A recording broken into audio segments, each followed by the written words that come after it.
This is big news coming in. Iran has readied missiles for potential response amid Trump's escalating threats. Remember, this is with regard to how there's been a conflict in West Asia, especially with regard to Israel and Gaza. But the Tehran Times has learnt, and I'm quoting from that the Iran armed forces have readied missiles with the capability to strike US-related positions wherever possibly American forces are deployed amid the ongoing threats of military action from Donald Trump if Tehran does not agree to a new nuclear agreement.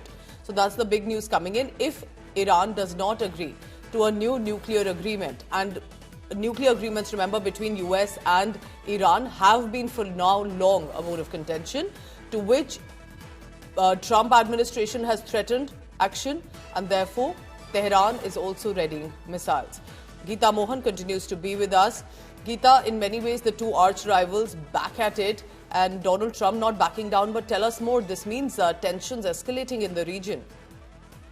Well, absolutely. This is a very serious development, but also one where the U.S.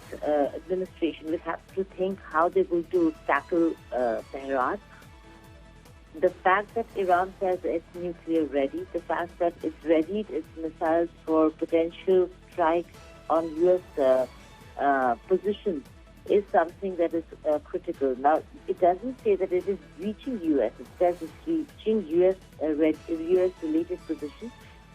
Yesterday, there were reports that they could be looking at all these island nations and countries or where military camps are based of the United States of America or the UK.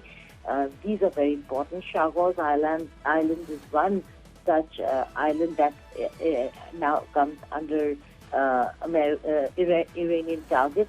And and if anything happens in those islands, capability to strike Iran also comes down drastically for the United States of America. So this is Iran messaging to Washington, D.C.